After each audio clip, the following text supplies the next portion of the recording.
Here's an urgent tactical update. What you're about to hear is a detailed second-by-second account of an incident the Pentagon kept under wraps for more than a week and only partially declassified this morning. At 3:17 on February 3rd, the darkness over the Arabian Sea was suddenly cut by bright orange trails of fire. The AN/SPY-6 air and missile defense radar aboard the destroyer USS Frank E. Peterson Jr. detected more than 40 red target tracks appearing at once from the direction of Yemen's coastline.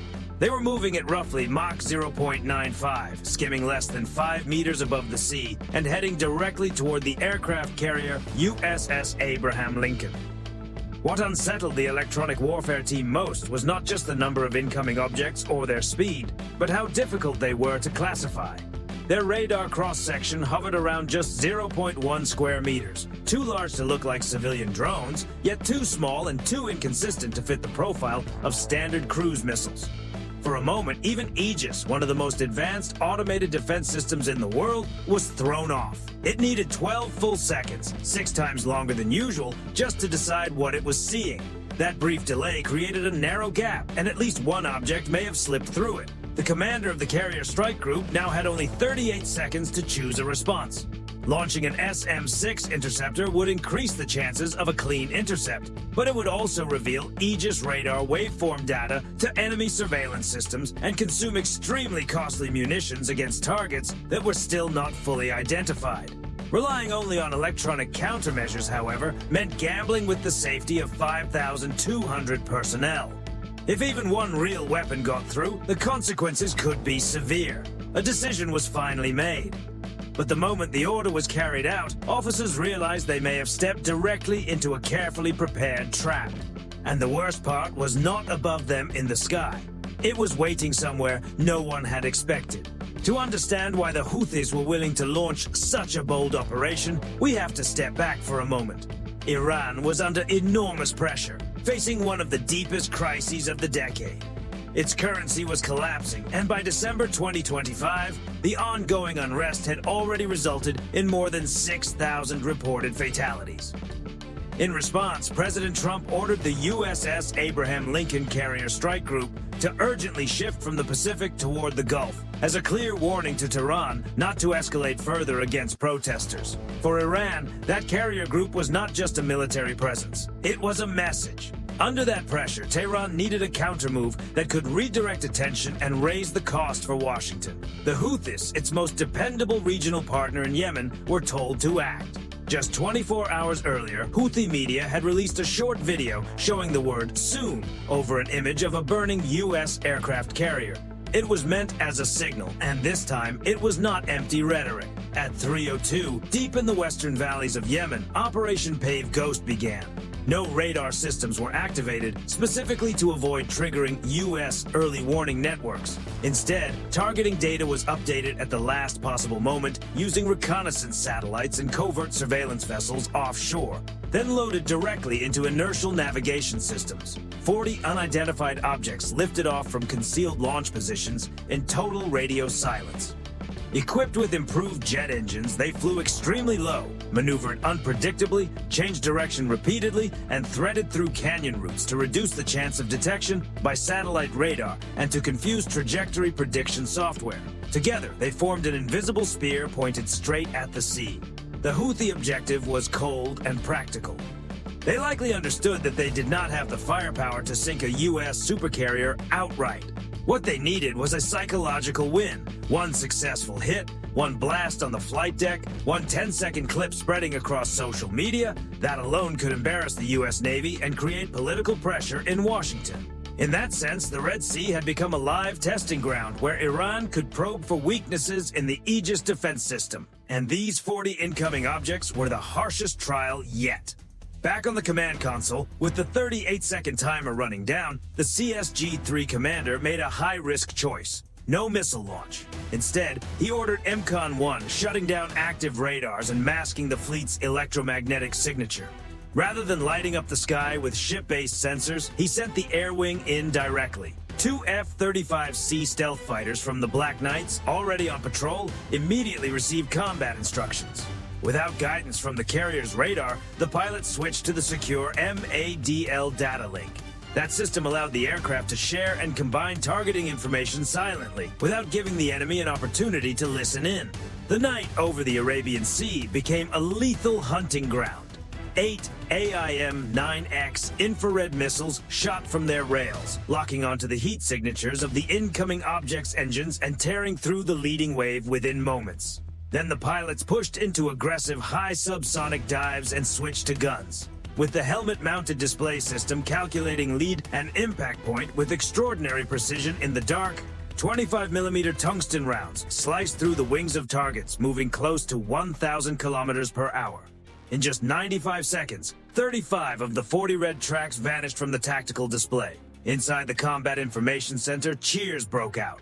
Officers believed they had delivered a near-perfect response, keeping the fleet safe while preserving precious Aegis interceptors. For anyone watching, it looked like a flawless demonstration of U.S. naval power. But the relief lasted only seconds. A voice came across the encrypted channel from one of the pilots, sharp and urgent enough to silence the room instantly. Splash confirmed. Negative on secondary explosion. Repeat, no warhead detonation. Only composite shell fragments and a small jet engine. These are Shade 139J decoys. We've been tricked. That message hit like ice water. The targets destroyed moments earlier were not actual strike weapons. They were cheap decoy drones. And the real danger was not just the wasted ammunition. The intercept had created the perfect screen for what came next. Burned carbon fiber debris from the destroyed decoys drifted across the area, mixing with clouds of metal chaff released during the engagement and forming a massive field of thermal and radar clutter. On the F-35's infrared displays, the sea ahead became a chaotic blur of flickering heat signatures. That confusion was exactly what the attack planners had wanted. Hidden behind that wall of clutter, 3 real strike weapons began to emerge. PAVE 351 cruise missiles. Unlike the noisy decoys, these weapons moved with near silence, guided by passive optical sensors.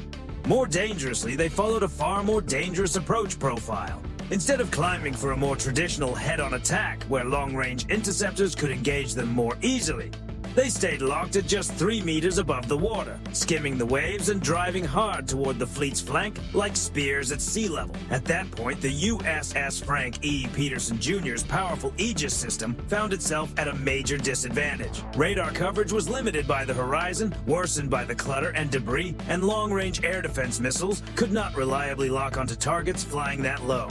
The destroyer, a warship valued at around $2 billion, was suddenly down to its final layer of defense, the Phalanx close-in weapon system. The 6-barrel gun opened up, throwing 4,500 tungsten rounds per minute into the darkness and building a wall of steel in front of the missile track.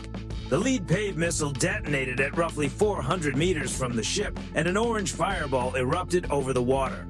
But the detonation did not end the threat. Even after the blast, the momentum of an object moving at nearly Mach 0.8 still drove a mass of superheated fragments and pressure into the ship's direction like a storm of metal. A violent shock ran through the formation, overpowering alarms and shaking the deck.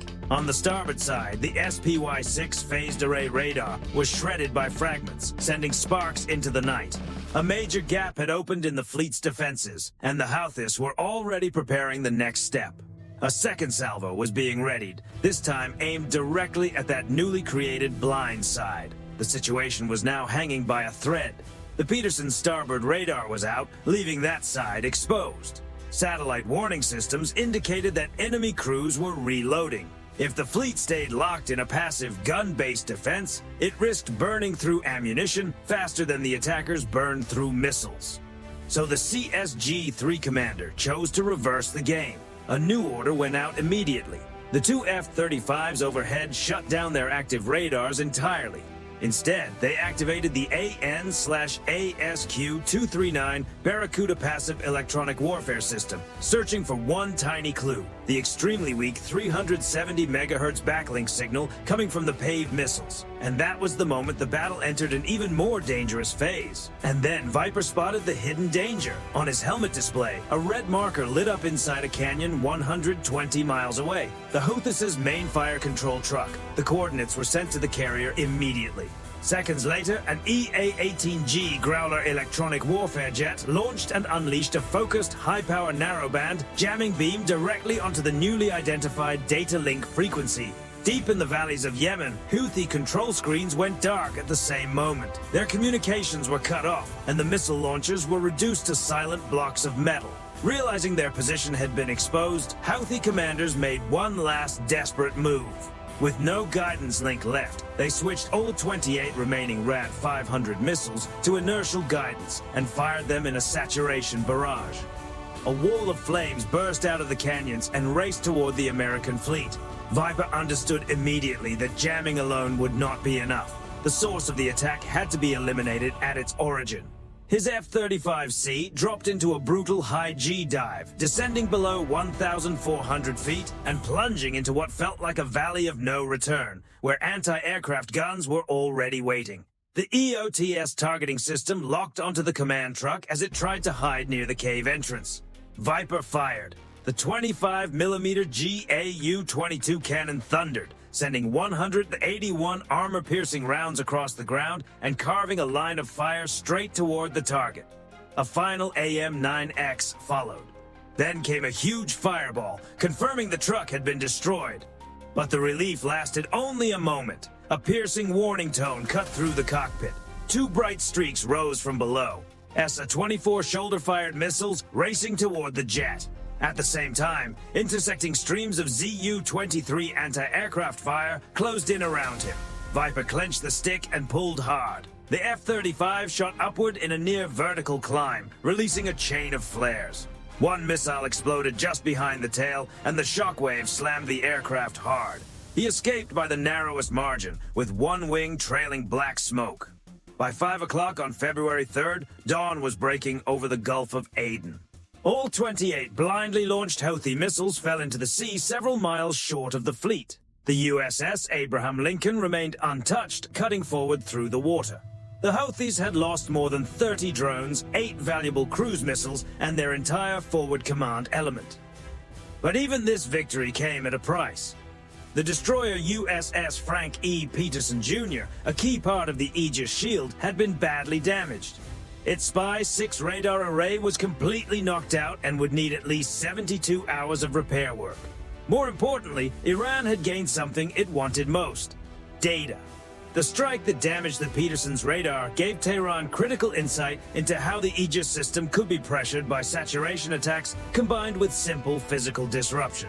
That lesson may now shape future refinements to its anti-access and area denial doctrine for a much larger conflict down the line. In Washington, the newly declassified details were released alongside a blunt warning from President Trump. Any attempt to strike American assets would be answered with overwhelming force. The carrier strike group is still pushing deeper into the Gulf, and the American flag is still flying. But everyone aboard knows they have already passed through their first real test, and the Red Sea, now unnervingly quiet, feels less like peace and more like the silence before something bigger. Tell me what you think about how this played out in the comments. Like, subscribe, and turn on notifications so you do not miss the next video, where we will break down what Iran may be planning next. Thanks for watching. Dismissed.